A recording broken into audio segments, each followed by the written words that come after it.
नमस्कार दोस्तों, मैं हूं सर्वेश यादव और जीएस एक्सपर्ट हब की ऑफिशियल वेबसाइट में आप सभी का स्वागत है। जैसा कि मैंने आपसे बोला था दोस्तों कि मैं जीएस के 5 सब्जेक्ट्स आपको एक्सप्लेन करूंगा। तो 3 सब्जेक्ट्स हमारे ऑलरेडी रन कर रहे हैं, जैसे पहले करंट अफेयर्स हुआ, दूसरा हमारा हिस्ट्री हुआ, तीसरा पॉलिटी हुआ। ये रेगुलर वीडियोज अपलोड हो रहे हैं और आपका जो प्यार और सहयोग बना है दोस्तों, उसके लिए आपका बहुत बहुत धन्यवाद। ऐसे ही लोगों को जोड़ते रहिए।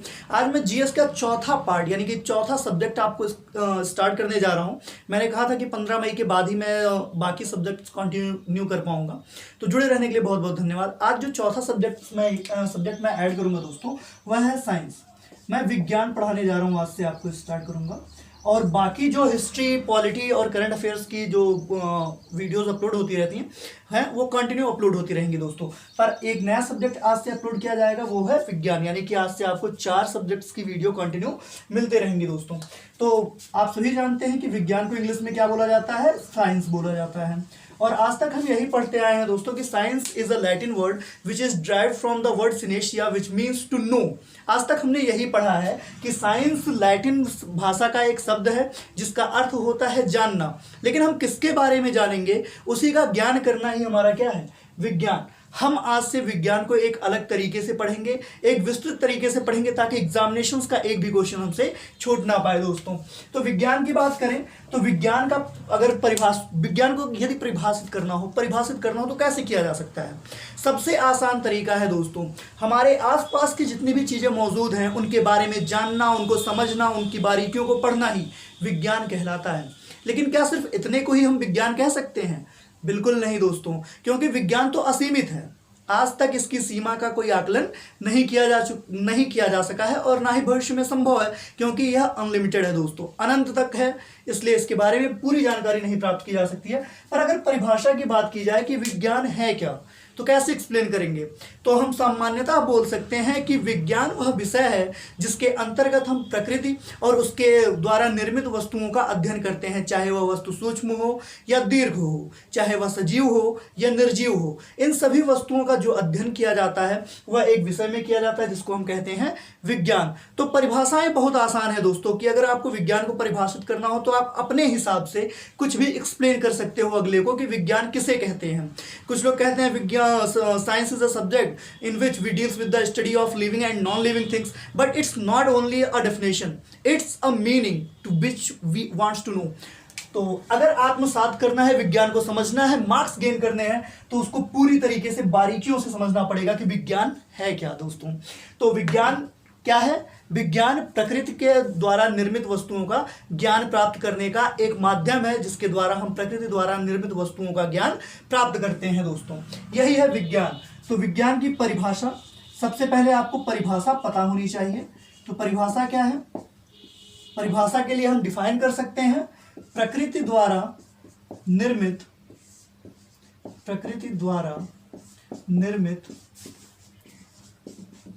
वस्तुओं के ज्ञान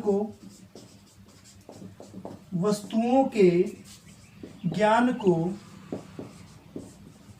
जिस विषय में संकलित किया गया है, जिस विषय में संकलित किया गया है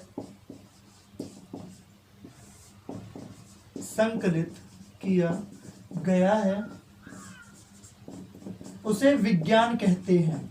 यह एक नॉर्मल डेफिनेशन है दोस्तों, उसे विज्ञान कहते हैं। कोई भी अननोन पर्सन हो, अगर उससे पूछा जाए विज्ञान क्या है, तो वह डायरेक्टली कह सकता है कि विज्ञान आविष्कारों की जननी है। जो हम आविष्कार करते हैं उसका जन्म देने वाला कौन है? विज्ञान। लेकिन सिर्फ आविष्कार करना ही विज्ञान नहीं है दोस्तों।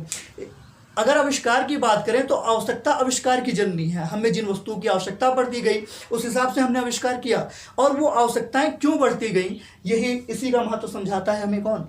विज्ञान। क्योंकि आवश्यकताओं के अनुसार ही मानव का एक बहुत बड़ा ट्रांसफॉर्मेशन हुआ। एक बंदरों की माना जाता है, बंदरों से स्टार्टिंग हुई और आज मनुष्य होमो सैपियंस के रूप में विद्यमान है, यानी कि चर के रूप में विद्यमान है। तो इसका सबसे बड़ा कारण दोस्तों क्या है? बस इन्हीं सब बारीकियों को जानना ही विज्ञान कहलाता है, और इन्हीं को हमें जानना है जिससे हमारे एग्जामिनेशंस बेहतर हो सके।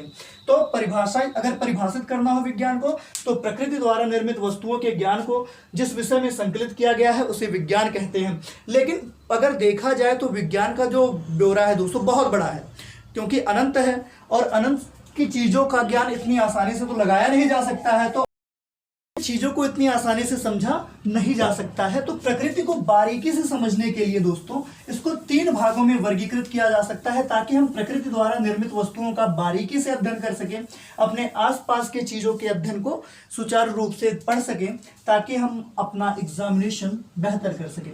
दोस्तों पढ़ने का इस समय सिर्फ एक उद्देश्य है, ज्ञान तो सब प्राप्त करते हैं, लेकिन हमें क्या करना है, हमें निकालने हैं एग्जाम, हमें लेना है एक पोस्ट, और उस पोस्ट के लिए हमें करनी है मेहनत और पढ़ाई। तो अपने आवश्यकता के अनुसार विज्ञान को समझने के लिए हमने इसको 3 भागों में वर्गीकृत कर दिया गया, वर्गीकृत किया है दोस्तों। पहला है खगोलीय विज्ञान, दूसरा है दोस्तों प्राकृतिक विज्ञान, और तीसरा है दोस्तों भूगर्भिक विज्ञान या भूगर्भ विज्ञान। आप इसको कुछ भी कह सकते हैं, भूगर्भिक विज्ञान भी बोला जाता है और भूगर्भ विज्ञान भी बोला जाता है। आइए इनके इंग्लिश नामों को देख लेते हैं दोस्तों। खगोलीय विज्ञान को बोलते हैं एस्ट्रोनॉमिकल साइंस, और प्राकृतिक विज्ञान को सब जानते हैं क्या बोला जाता है दोस्तों, नेचुरल साइंस, और भूगर्भ विज्ञान को जियोलॉजिकल साइंस। इतनी चीजें क्लियर होनी चाहिए दोस्तों, जियोलॉजिकल साइंस। बहुत ही छोटी चीजें हैं दोस्तों, यदि आपने समझ लिया ना तो फिर एग्जामिनेशंस का कोई भी क्वेश्चन बचेगा नहीं, क्योंकि चीजें बहुत आसान हैं। ये हमारे आसपास ही तो घटित हो रही हैं, और अगर आसपास की घटित चीजों का आकलन नहीं लगा पाएंगे तो एग्जामिनेशन तो टफ हो ही जाएंगे। बस वही समझना है। अब देखिए दोस्तों, खगोलीय विज्ञान और भूगर्भ विज्ञान ये हमारे टेक्नोलॉजी का पार्ट है, प्रौद्योगिकी का पार्ट है, क्योंकि एस्ट्रोनॉमिकल और जियोलॉजिकल इसका पूरा डिस्क्रिप्शन हमारे प्रौद्योगिकी में आता है। तो जब मैं साइंस के बाद टेक स्टार्ट करूंगा तो वहां पे खगोलीय विज्ञान और भूगर्भ विज्ञान का पूरा ब्यौरा दिखा दूंगा, वहां पे एक्सप्लेन करूंगा। वर्तमान में हम पढ़ेंगे प्राकृतिक विज्ञान, और प्राकृतिक विज्ञान को दोस्तों सुविधा के अनुसार 2 भागों में वर्गीकृत कर दिया गया, ताकि हम प्राकृतिक विज्ञान को आसानी से समझ सकें। तो पहला जो डिवीजन किया गया दोस्तों वो किया गया भौतिक विज्ञान यानी कि फिजिकल साइंस। बातों को ध्यान रखिएगा कि डिवीजन किस प्रकार किया जा रहा है, किस आधार पर किया जा रहा है। पहला था भौतिक विज्ञान और दूसरा था दोस्तों जीव विज्ञान। ये 2 डिवीजन हैं जिससे हम प्राकृतिक विज्ञान को आसानी से समझ सकते हैं। और भौतिक विज्ञान को इंग्लिश में बोला जाता है फिजिकल साइंस, और जीव विज्ञान को बायोलॉजिकल साइंस या बायोलॉजी आप डायरेक्टली बोल सकते हैं, बायोलॉजिकल साइंस या बायोलॉजी, और फिर भौतिक विज्ञान को फिजिकल साइंस बोला जाता है दोस्तों। अब भौतिक विज्ञान को आवश्यकता के अनुसार समझने के लिए, क्योंकि भौतिक विज्ञान भी अपने में भौतिकता को समाहित करता है, जो आविष्कार हो रहे हैं, जो इन्वेंशंस हो रहे हैं, चाहे वो रेफ्रिजरेटर, कूलर, एसी जो भी हो दोस्तों, उनका जो भी इन्वेंशन हो रहा है वो भौतिक विज्ञान के अंतर्गत ही हो रहा है। तो भौतिक विज्ञान की भी शाखा बहुत बड़ी है, इसको समझना इतना आसान तो है नहीं, इसीलिए इसको आसानी से समझने के लिए हमने इसको 2 वर्गों में वर्गीकृत किया। कौन कौन सा?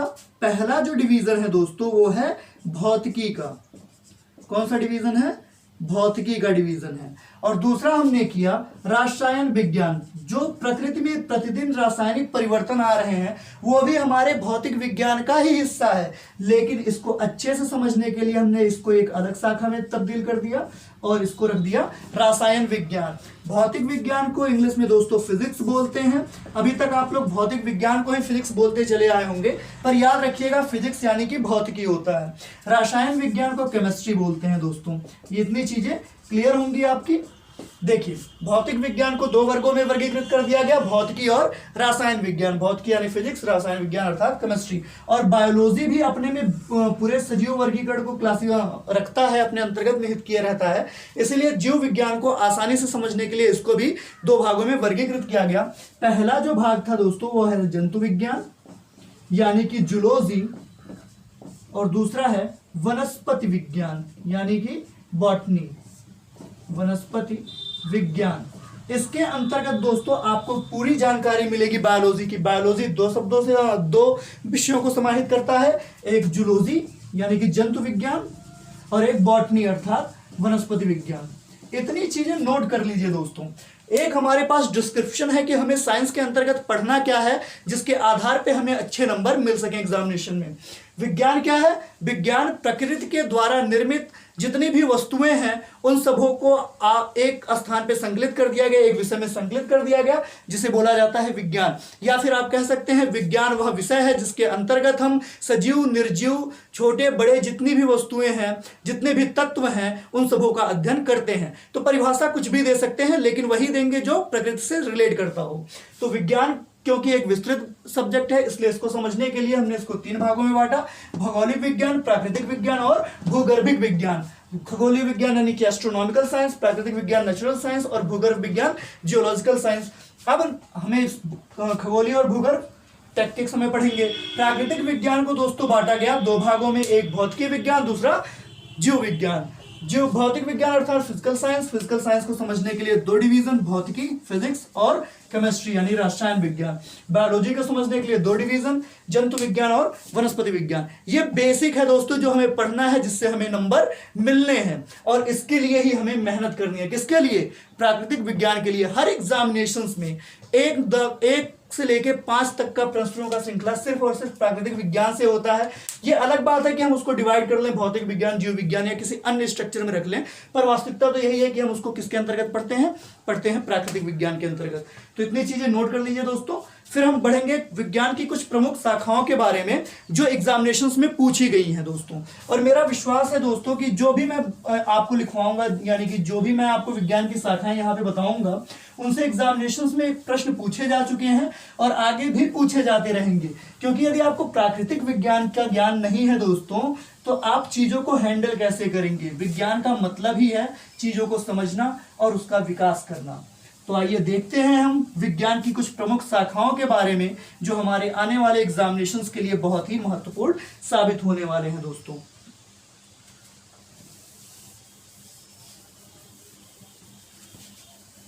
एक तरफ चाहते हैं आप तो शाखा लिख लीजिए, दूसरी तरफ उसका विवरण लिख लीजिए।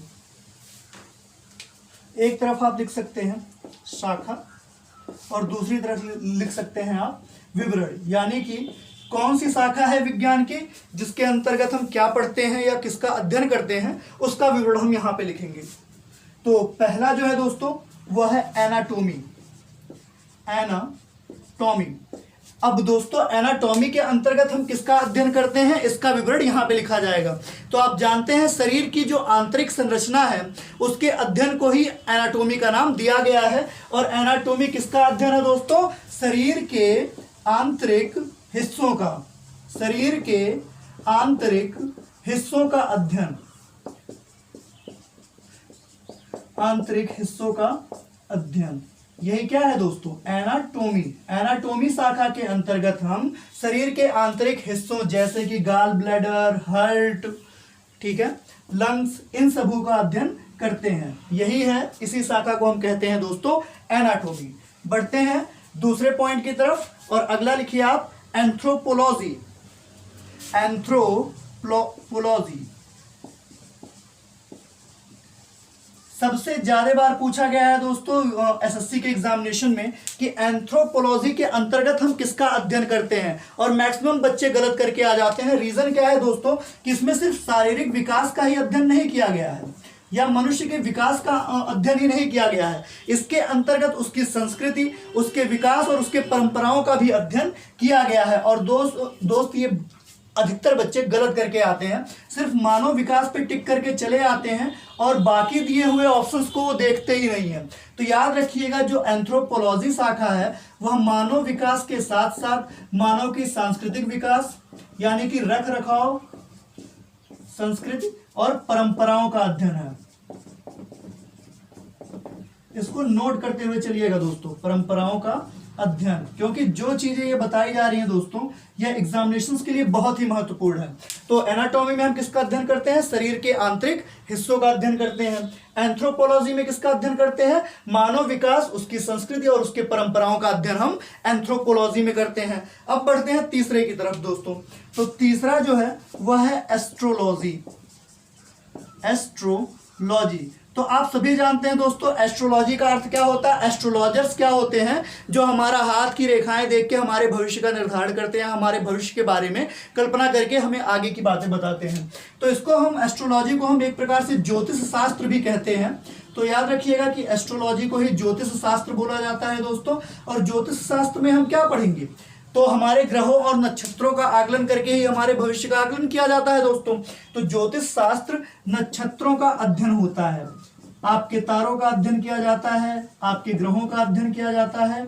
तो यही किसके अंतर्गत रखा गया दोस्तों, इसको रखा गया है एस्ट्रोलॉजी के अंतर्गत। अब अगली शाखा के अंतर्गत बढ़ते हैं हम। तो अगला जो चौथा है पॉइंट, वो भी पूछा गया है कई बार, एस्ट्रोनॉमी। एस्ट्रोनॉमी शाखा के अंतर्गत हम किनका अध्ययन करते हैं, तो एस्ट्रोनॉमी का अर्थ ही होता है खगोलीय विज्ञान। एस्ट्रोनॉमिकल अभी मैंने आपको बताया कि एस्ट्रोनॉमिकल साइंस को टेक में रखा गया है। तो एस्ट्रोनॉमिकल साइंस का अर्थ होता है खगोलीय विज्ञान। तो एस्ट्रोनॉमिक क्या होगा, खगोलीय पिंडों के का अध्ययन जो भी होगा वह किसके अंतर्गत किया जाएगा दोस्तों, एस्ट्रोनॉमी के अंतर्गत। यानी कि हम लिख सकते हैं कि एस्ट्रोनॉमी के अंतर्गत हम किसका अध्ययन करते हैं, खगोलीय पिंडों का अध्ययन करते हैं दोस्तों। नोट करते हुए चलिए दोस्तों, यह एग्जामिनेशंस की दृष्टि से बहुत ही महत्वपूर्ण है, खगोलीय पिंडों का अध्ययन। ठीक है, पहला हो गया एनाटॉमी, दूसरा एंथ्रोपोलॉजी, तीसरा हो गया एस्ट्रोलॉजी, चौथा हो गया एस्ट्रोनॉमी, और पांचवा होता है दोस्तों एरोनॉटिक्स। एरोनॉटिक्स ये भी एग्जामिनेशन में कई बार पूछा गया, खासकर इंडियन आर्मी और एयरफोर्स के एग्जामिनेशंस में, कि एरोनॉटिक्स शाखा के अंतर्गत हम किसका अध्ययन करते हैं दोस्तों। तो बता दें कि एरोनॉटिक्स के अंतर्गत हम वायुयान संबंधित विषयों का अध्ययन करते हैं, वायुयान संबंधित विषयों का अध्ययन, एरोनॉटिक्स। ठीक है दोस्तों, नोट करते हुए चलिएगा, एरोनॉटिक्स के अंतर्गत किसका अध्ययन करते हैं, वायुयान संबंधित विषयों का अध्ययन करते हैं। यानी कि वायुयान किस प्रकार से उड़ाया जाएगा, यदि वायुयान के अंतर्गत कोई खराबी आ जाती है दोस्तों तो किस तरह से उसको ठीक किया जाएगा, इन सभी विषयों को हम किसके अंतर्गत पढ़ते हैं, एरोनॉटिक्स के अंतर्गत पढ़ते हैं। अगला है दोस्तों एकाउस्टिक्स, छठवां है एकाउस्टिक्स। यह भी क्वेश्चन पूछा जा चुका है दोस्तों। मैं बता तो रहा हूं, मैं जो भी आपको पढ़ाऊंगा वो या तो एग्जामिनेशंस में पूछे जा चुके हैं या एग्जामिनेशंस में उनके आने की संभावनाएं बहुत ही अधिक हैं, क्योंकि ये क्वेश्चंस रिपीट भी किए जाते हैं दोस्तों। तो पूरा वीडियो देखिएगा, वीडियोस को पूरा देखिएगा और एक एक पॉइंट नोट करते हुए चलिएगा। अब देखा जाए तो एकाउस्टिक्स शाखा के अंतर्गत किसका अध्ययन करते हैं, तो ध्वनि संबंधित अध्ययन जितने भी हैं, चाहे वह लॉन्गिट्यूडनल वेव्स हो या फिर ट्रांसवर्स वेव हो, तो ध्वनि संबंधित जितने भी विषय हैं दोस्तों उनका अध्ययन हम किसके अंतर्गत करेंगे, उसका अध्ययन हम एकाउस्टिक्स के अंतर्गत करेंगे, ध्वनि संबंधित अध्ययन। क्वेश्चंस यही होंगे कि एनाटॉमी शाखा के अंतर्गत किसका अध्ययन करते हैं, तो शरीर के आंतरिक हिस्सों का अध्ययन करते हैं। एंथ्रोपोलॉजी के अंतर्गत किसका अध्ययन करते हैं, तो मानव विकास, उसकी संस्कृति और परंपराओं का अध्ययन करते हैं। एस्ट्रोलॉजी के अंतर्गत किसका अध्ययन करते हैं, तो ज्योतिष शास्त्र और नक्षत्रों का अध्ययन करते हैं हम एस्ट्रोलॉजी के अंतर्गत। फिर पूछा जाएगा एस्ट्रोनॉमी के अंतर्गत किसका अध्ययन किया जाता है, तो एस्ट्रोनॉमी के अंतर्गत खगोलीय पिंडों का अध्ययन किया जाता है दोस्तों। और एरोनॉटिक्स में किसको पढ़ा जाता है, तो वायुयान संबंधित विषयों का जो भी अध्ययन होता है वह एरोनॉटिक्स के अंतर्गत आता है। फिर आपसे एकाउस्टिक्स के बारे में पूछा जा सकता है, तो एकाउस्टिक्स के अंतर्गत हम ध्वनि संबंधित विषयों का पूर्ण अध्ययन करते हैं दोस्तों। अगला है एग्रोस्टोलॉजी। एग्रोस्टोलॉजी यह भी कई बार पूछा गया है दोस्तों। जितने भी एग्रीकल्चर से संबंधित विभाग हैं उन सभी एग्जामिनेशन में एक क्वेश्चन एग्रोस्टोलॉजी से जरूर होता है। रीजन क्या है दोस्तों, क्योंकि यह एग्रीकल्चर से संबंधित है, इसीलिए इससे एक प्रश्न बनाए जाते हैं। और ऐसा नहीं है कि सिर्फ एग्रीकल्चर से संबंधित पदों के लिए ही, बाकी अन्य एग्जामिनेशन में भी एग्रोस्टोलॉजी का बहुत महत्व है। तो याद रखिएगा कि एग्रोस्टोलॉजी का अध्ययन की शाखा के अंतर्गत किसका अध्ययन करते हैं, तो जो घास होते हैं, आप देखते होंगे गेहूं की बुआई करते समय या धान की रोपाई करते समय कुछ समय के बाद कुछ घास उगाते हैं, तो उन्हीं घासों का अध्ययन होता है कि किस प्रकार से फसल को उत्तम बनाने के लिए घासों के निराकरण का कार्य किया जाए। तो एग्रोस्टोलॉजी के अंतर्गत घासों का अध्ययन रख दिया गया है कि कितने प्रकार की घास होते हैं जो फसल को नुकसान पहुंचाते हैं या जिससे फसल को कोई हानि नहीं है, किस घास से फसल को लाभ होता है, उन सभी का अध्ययन एग्रोस्टोलॉजी के अंतर्गत किया जाता है दोस्तों। तो इतने विषयों को नोट कर लीजिए, फिर हम अगले पॉइंट की तरफ बढ़ते हैं दोस्तों।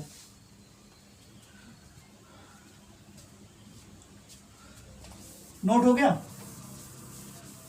अगली शाखा नोट करिए दोस्तों, बस जुड़े रहिए, वीडियो को पूरा देखिए दोस्तों, क्योंकि हर वीडियो कुछ ना कुछ आपको देके ही जाएगा। और मेरा दावा है दोस्तों कि इससे क्वेश्चंस बनेंगे ही बनेंगे, क्योंकि हर एग्जामिनेशंस में इनसे प्रश्न उठाए जाते हैं और अच्छे प्रश्न बनते हैं और अच्छे मार्क्स भी उठाए जाते हैं दोस्तों। तो वीडियो को पूरा देखें और एग्जामिनेशंस में अच्छे से अच्छे नंबर प्राप्त करें। तो आइए बढ़ते हैं अगले पॉइंट की तरफ, 8वें पॉइंट की तरफ दोस्तों।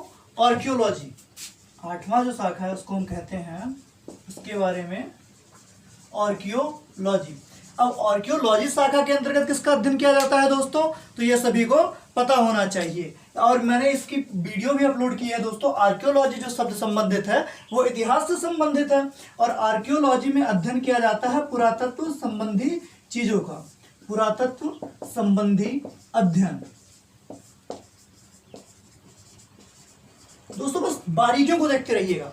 आर्कियोलॉजी में के अंतर्गत, आर्कियोलॉजी शाखा के अंतर्गत किसका अध्ययन किया जाता है? पुरातत्व संबंधी विषयों का अध्ययन किया जाता है। अब अगला जो टॉपिक है दोस्तों, नौवां जो हम पढ़ेंगे कि किस शाखा के अंतर्गत किसका वीडियो मिलता है, इसकी पूरी क्लास जो है वो पूरी वीडियो देखनी है, क्योंकि एक भी छूट गया दोस्तों तो एग्जामिनेशंस में क्वेश्चन उठाने बड़े मुश्किल हो जाएंगे। अगला जो है वो है कॉस्मोलॉजी। कॉस्मोलॉजी दोस्तों, कॉस्मोलॉजी शाखा के अंतर्गत किसका अध्ययन किया जाता है? तो कॉस्मोलॉजी के अंतर्गत हम समस्त ब्रह्मांड का अध्ययन करते हैं दोस्तों। समस्त ब्रह्मांड का अध्ययन किसके अंतर्गत किया जाएगा दोस्तों? वो किया जाएगा कॉस्मोलॉजी के अंतर्गत।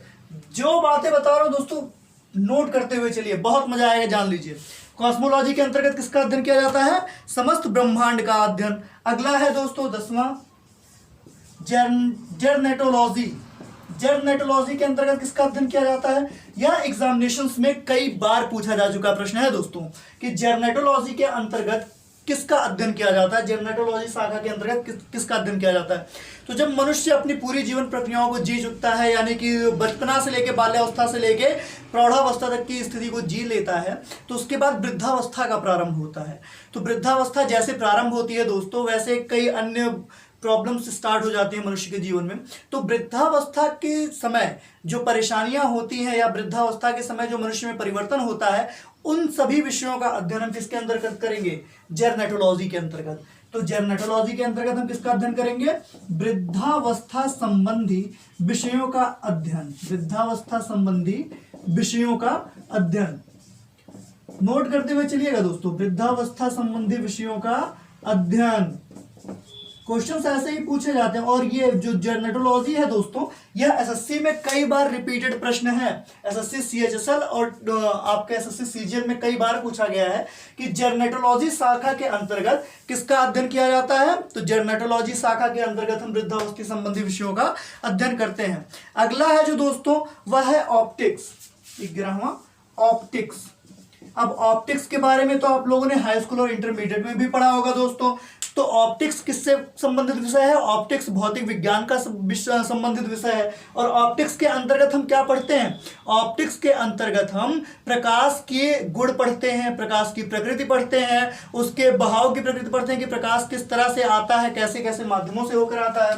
तो प्रकाश के गुण और प्रकृति का अध्ययन, प्रकाश के गुण और प्रकृति का अध्ययन किसके अंतर्गत किया जाएगा दोस्तों? किया जाएगा वो ऑप्टिक्स के अंतर्गत।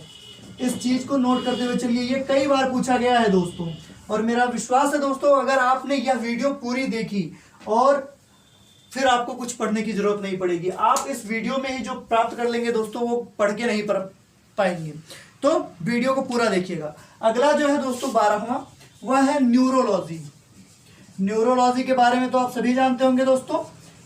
न्यूरोलॉजी शाखा के अंतर्गत किसका अध्ययन किया जाएगा? जल्दी बताइए। तो मानव शरीर के तंत्रिकाओं का अध्ययन जो होता है वह किसके अंतर्गत किया जाएगा? मानव शरीर के तंत्रिकाओं का अध्ययन। तंत्रिकाओं का अध्ययन किसके अंतर्गत किया जाएगा दोस्तों? न्यूरोलॉजी के अंतर्गत। तो न्यूरोलॉजी किससे संबंधित विषय है? मानव शरीर के तंत्रिकाओं से संबंधित विषयों का अध्ययन न्यूरोलॉजी में किया जाता है। अतः न्यूरोलॉजी शाखा के अंतर्गत मानव शरीर के तंत्रिकाओं का अध्ययन किया जाएगा। अगर इतनी चीजें क्लियर हो तो दोस्तों अगला देखिए फाइकोलॉजी। अब फाइकोलॉजी शाखा के अंतर्गत किसका अध्ययन किया जाता है दोस्तों? यह क्वेश्चन तो कई बार कई एग्जामों में रिपीटेड है कि फाइकोलॉजी शाखा के अंतर्गत किसका अध्ययन किया जाता है। तो आपने शैवालों का नाम सुना होगा, एल्गी का नाम सुना होगा, तो एल्गी से संबंधित विषयों का अध्ययन इसके अंतर्गत किया जाता है। तो फाइकोलॉजी के लिए सीधे सीधे लिखिएगा शैवालों का अध्ययन। ध्यान दीजिएगा दोस्तों, बहुत ही इंपॉर्टेंट है यह। फाइकोलॉजी के अंतर्गत किसका अध्ययन किया जाता है? तो फाइकोलॉजी के अंतर्गत शैवालों का अध्ययन किया जाता है। नोट कर लीजिए दोस्तों, जल्दी से नोट करिए।